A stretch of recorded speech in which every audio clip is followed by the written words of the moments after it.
Chapter 8 Creepy Critters. After school the next day, the scouts raced down Walker's Boulevard toward the zoo. Once inside, they ran toward the back, dodging benches and cutting through buildings as they headed for an exhibit called Creepy Critters. Creepy Critters had over 300 aquariums of different sizes, shapes, and purposes. Each aquarium held things that were slimy or scaly or hairy or generally creepy in some regard. Things like snakes, lizards, spiders, fish, and even cockroaches as big and thick as adult thumbs. In no time the scouts crossed the zoo and entered the exhibit. Creepy Critters had a bizarre design. The building seemed to be a hapless collection of zigzagging hallways. Aquariums were set in every wall, and it felt as if the building was made of giant glass bricks. The concrete spots between the aquariums were covered in fake slime, mold, webs, and cocoons. Plastic vines and goopy gunk dangled from the ceiling. Children raced alongside the aquariums, pausing at each one just long enough to peer inside and leave fingerprints on the glass. Their parents strolled behind them with bundles of jackets slung over their arms. Sounds rebounded from the hard glass walls like noises in a cave. The scouts found a spot on an open bench. The aquarium in front of them was filled with tiny bright pink frogs resting on branches and mossy rocks, splotches of color on a green canvas. "Okay, Noah," Richie said. "Let's see that note from Blizzard again." Noah pulled the crinkled note from his pocket and smoothed it against his knee. He read aloud. "And I hardly believe it, even after seeing it myself. It's as if my mind doesn't want to believe what I saw. Does that make sense? It makes sense when I write it, and I guess that's all that matters. But I wish I knew better words and could describe things better. I wish I had Richie's big brain." "Finally," Richie said as he tapped his finger on the page. "A person who knows genius when she sees it." "Quiet, Richie," Ella said. "This is important." Noah turned the page over. "Anyway, none of that matters because I'll sort this out later. What matters is what I saw in Creepy Critters today. There's an exhibit called the Chamber of Lights. It's at the end of a long hall. It's nothing but a dark room the size of a closet. There's a big aquarium in there filled with tiny fish. The fish are called flashlight fish, and they blink like fireflies. Today I saw someone—" The page ended. Noah stuffed the note back into his pocket. "Well," he said, "what do you guys make of that?" "Something important is obviously in that exhibit," Ella said. "But what?" Richie asked. "There's one way to find out," Noah said, rising to his feet. He was a single step down the hall when he stopped and fixed his eyes on the aquarium that housed the pink frogs. "Guys, look," he said. Lined up along the window, side by shiny pink side, the frogs were crowding the front of the aquarium. A few remained perched along the branches, but even those were staring directly at the scouts. Ella gasped and inched to the window, sliding the flats of her feet along the floor. Noah and Richie moved in behind her, each boy peering over one of her shoulders. The frogs began to hop. They sprang forward off their back legs and slid down the glass aquarium wall, exposing their bright pink underbellies and twiggy, outstretched legs. Their white eyes, like round Christmas tree bulbs, were locked on the scouts. "I don't believe this," Noah said. But deep inside, he did believe this. In fact, after everything he'd been through, he almost expected this. "They see us," Richie said. "No," Ella said. "They know us." Ella was right. The animals, from Marlowe to Mr. Talltail to Blizzard to the pink frogs trapped in this tank, recognized Noah, Ella, and Richie. Noah didn't understand why or how, but he was certain that it had something to do with Megan. Ella reached out and touched the glass. The frogs leaped toward her fingertips. They seemed drawn to her hand the way scraps of steel are drawn to a magnet. She slid her fingertips along the glass, and the frogs hopped toward them, climbing, rolling, and springing off one another. "No way," Noah said. The scene reminded him of a plasma ball, an extraordinary clear ball in which threads of lightning streaked toward the glass the second your fingertips touched the surface. Ella seemed to control the frogs just as a person could control those tiny strands of lightning. She yanked her hand off the glass and backed away. "What?" Richie asked. "What's wrong?" "We'd better not draw any attention to ourselves," Ella warned. "You're right," Noah said. "We don't need any attention, especially from creepy zoo workers." Richie nodded, and they walked deeper into the exhibit. A few minutes later, Ella pointed to a small room. It protruded out into the space of the hall, its one side flush with the wall of aquariums. The room had a single purpose, to provide a dark viewing area for the aquarium along its wall. The room looked out of place, juxtaposed with the aquarium set in the walls. "There," she said. "That's the Chamber of Lights." Richie and Noah nodded. The scouts knew the exhibit from previous visits. They turned, walked a third of the way down the hall, and stopped abruptly. Their eyes swelled. Richie's lips quivered.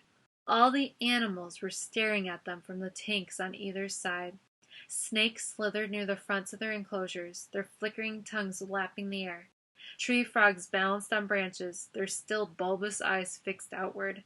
Fish idled along the front boundary of their tanks, their sides turned as each stared out with one eye. Lizards leaned against the glass, their gazes pointed at the scouts. "Come on," Noah said. "Ignore it. Just keep moving." They rushed down the hall. Even without looking at the animals, Noah knew that 100 beady eyes were fixed on him and his friends. He could feel them. They reached the Chamber of Lights. A black velvet curtain with gold rings hung over its entrance. "Let's check it out," Noah said. Ella took a deep breath, and Richie shook the nervousness out of his body. Together, the scouts pushed the curtain aside and entered the small room. An aquarium was set inside the wall facing the entrance. The room was small, the size of a large closet. Richie closed the curtain behind them, and the room was enveloped in darkness. The flashlight fish started to blink, and Noah was reminded of a magical night sky filled with winking stars. He tried to move around and realized how utterly dark the room was. "Richie," he said, "open the curtain." Richie threw back the curtain, and the darkness huddled in a long shadow on the far side of the room. "Look around," Noah said. "See if you see anything." The walls and ceiling were draped in more black velvet fabric. Other than that, the room was simple, and there was nothing unusual about the tank. "I don't see anything," Ella said. Noah slid his palms along the walls. "Something in here grabbed Megan's attention," he said. "But what?" Richie asked. "Nothing is in here but fish." "Wait a minute," Ella said. The expression on her face changed several times as she rummaged through her thoughts. "I wonder if we're looking in the wrong place." "What?" Noah asked. "Megan specifically said maybe she saw whatever she saw from outside this place," Ella said. Noah and Richie were quiet as they tried to grasp what she was getting at. "Come on," Ella said. "Follow me." And that was exactly what Noah and Richie did. Chapter 9. Secrets of the Chamber of Lights.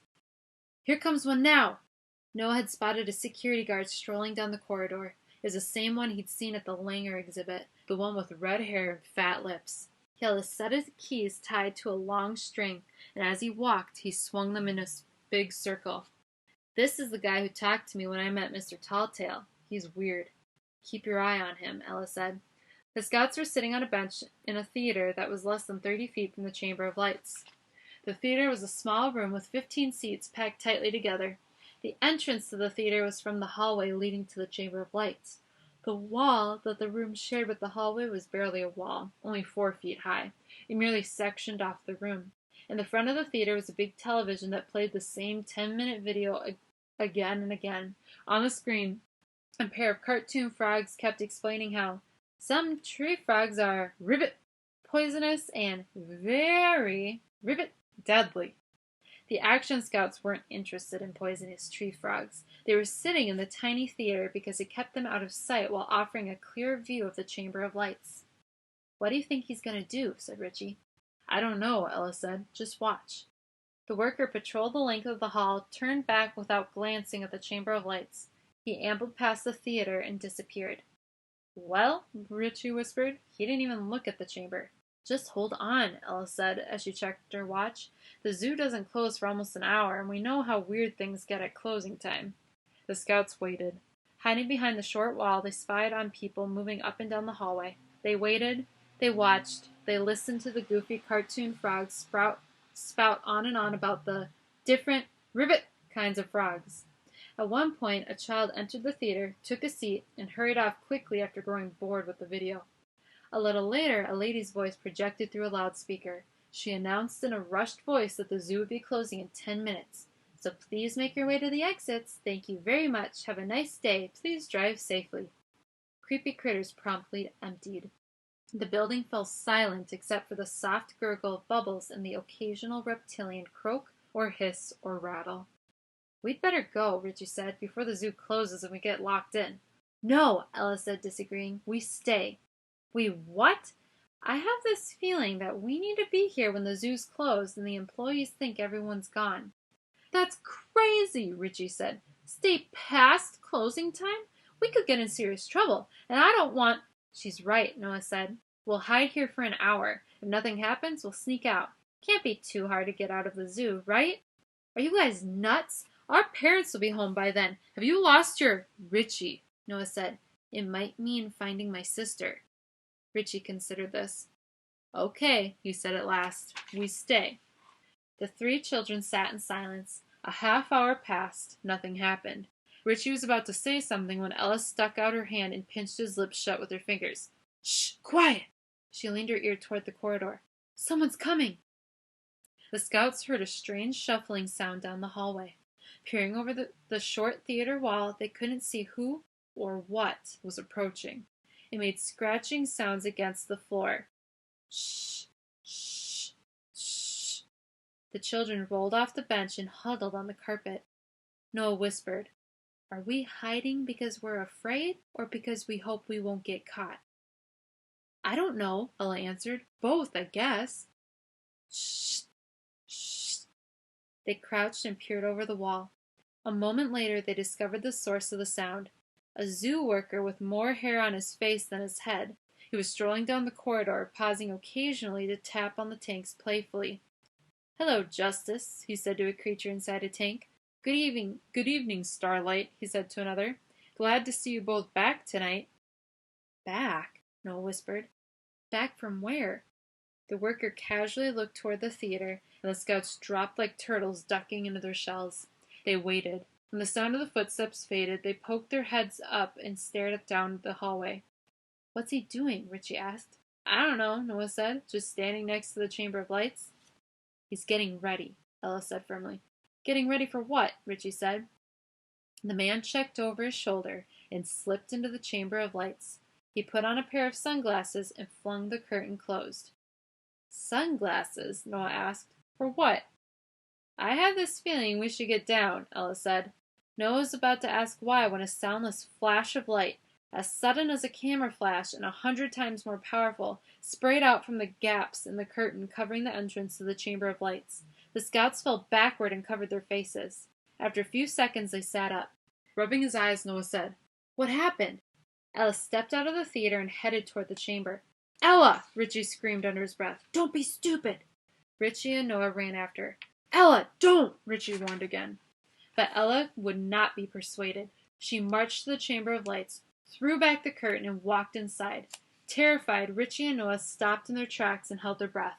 Noah glanced at Richie. His friend was so helplessly frozen in place that he looked like a strange, misplaced lawn ornament. A moment later, Ella strolled out, and the boys sighed with relief. He's gone, she stated. But how? Noah asked. It's as if all that light evaporated him, Richie whispered, or took him away. Away where? I don't know, someplace else. Behind them, an angry voice cut the air. What the heck? They spun around. Walking down the hall was the gangly security guard with red hair and fat lips. You kids need to beat it, the guard yelled as he marched up to them. And I mean now. His breath gushed with the last word, and Noah could smell what he'd eaten for lunch, something with enough garlic to gag a dinosaur. The scouts were too scared to say anything. Whoever this man was, he'd just seen what had happened, and that made him a part of whatever was going on. Sure, mister, Noah blurted. Come on, the guard barked. The scouts couldn't move. The worker leaned toward them and yelled, I said move! He sounded like a cow and even looked like one with his big lips quivering. The scouts hurried up the hallway. The guard marched behind them, swinging his keys in a circle. Now the swing seemed menacing. What's best at this point, he said calmly, is for you kids to forget what you just saw. Remembering is only going to do a lot of people a whole lot of harm, and you don't want to be responsible for that now, do ya? As the children walked along the corridor, Noah noticed that the creatures in the aquariums were watching them. In the front of the tanks, fish darted restlessly in the water. Snakes slithered anxiously, and frogs jumped in all directions. Then they started to croak, hiss, and snort. The noises built up until the exhibit sounded like an overactive swamp. Don't worry about those creatures, the red-headed guard said, raising his voice to be heard over the animal sounds. Mister? Noah asked, or said. Shut up, kid. How do the animals know who we are? Shut up, and I mean it. The man spit sprayed Noah's neck. You kids have no idea what you're into. This is none of your business. Noah suddenly felt certain that the man behind him knew something about Megan and her disappearance. From the peculiar guard at the polar pool to Megan's distrust of the zoo workers, to the behavior of the animals, to the guard who had just disappeared in the chamber of lights, too much implicated the zoo and its staff with the disappearance of his sister. Noah exploded with anger. He spun around and shouted, Where's Megan? Where's who? My sister. You know exactly who she is, and you know exactly how I can find her. He became more furious with every word. Take me to her. Take me to her, and right now. The guard's face turned white, probably more from shock than anything else. He grabbed a fistful of Noah's shirt and hissed, Listen, brat, it's time for you and your... Let me go! Noah struggled to break free, but only managed to entangle himself in his own shirt. Let me go, I said! Let go of him, you big jerk! Ella yelled. She kicked the guard in the shin. Ow! Stupid kids! With his free hand, the guard snatched a walkie-talkie off his hip. Tank! Come in! Tank! I got a code red on the Megan situation and creepy critters, requesting backup. The Megan situation, Noah said. You have a name for it? Quiet, kid. Let go! Noah shrieked. Ella booted the man in the ankle, and Richie grabbed hold of his shirt. Ow! Stinkin' brats! Creepy critters' double doors burst open. Standing just outside was a large, beefy man. When he walked through the doorframe, he filled it completely. His hands were as large as oven mitts, and his head was so bald and shiny that it glowed. His brown skin was deep and rich and oddly perfect, without a single blemish.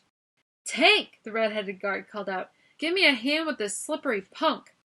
Tank trudged down the corridor and stopped in front of Noah. He crossed his massive arms over his massive body, nearly splitting the seams of his shirt. He was gigantic, the biggest man Noah had ever seen. Funny, Noah panted as he struggled to get loose. You certainly don't look like... Let me go! Any security guard I've ever seen around here. Quit squirmin', kid, the red-headed guard barked. Time to go, little man, said Tank in a deep, throaty voice. Where's my sister?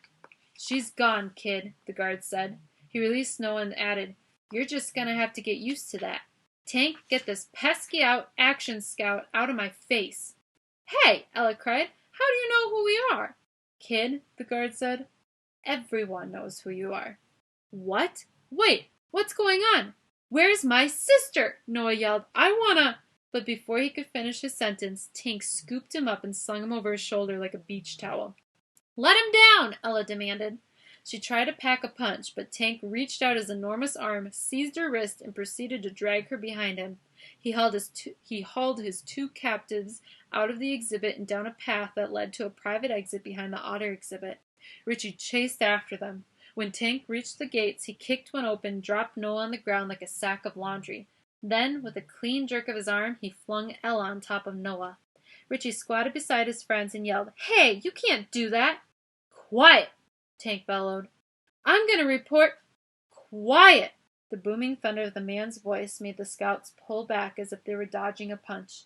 Tank lowered his voice to a whisper. Is Charlie Red still behind me? Who? Ella asked. Charlie Red, the other guard. Confused, Ella said, No. Good. Listen, I gotta make this quick. He glanced over his shoulder and added, It looks like you kids are in this now. If the rumors are true, I guess we have Marlowe and Blizzard and Mr. Talltail to thank for that. What are you talking about? Said Ella. Be quiet and listen. Megan's inside. She's in trouble. Some of us on the inside want to help. Some are too afraid of... Tank looked around nervously. I shouldn't even be saying this. He could be anywhere. He lives in the shadows. Heck, he is the shadows. Who? Noah said. Who are you talking about? No time for questions. This has got to be crazy for you guys, but there's too much to explain. I'll just say this. Do not draw attention to yourselves the way you did today. That was a big mistake. The more people that know about this, the more dangerous things will get. Know about what? Richie asked. Who's in danger? Everyone, Tank said. The whole world. What? You're not making any sense, Ella said. That's it. I can't talk anymore. Charlie's watching, and well, he ain't rooting for you, if you know what I'm saying. Tank stepped back. Tell nobody, and I mean nobody. We'll work through this, I promise you. I'll see that you guys make it to the inside. The inside of what? Noah demanded. The inside. Tank paused as if he was considering something. He turned to walk off and suddenly swung back around. Listen, they're really going to try to stop you now, so we need to speed this up. Noah, I need you to do something for me. What? How do you know my name? How do... Check your mailbox. My mailbox? Tomorrow? No, tonight. At midnight. Exactly midnight. Not a second later. What? No more questions, Tank said. Let's just say I suddenly had an idea. Wait, Noah said. Gotta go. Remember, beware of the shadows. They listen and they see. And keep this quiet. I promise it will make sense soon. Come back when... Well, Tank smiled and winked. Come back when you can stay a while. Tank, hold on, Noah called out. I don't understand. But Tank slammed the gate shut and bolted it. The scouts watched in silence as he ran back into the zoo. In a matter of seconds, he disappeared deep into its mystery and magic.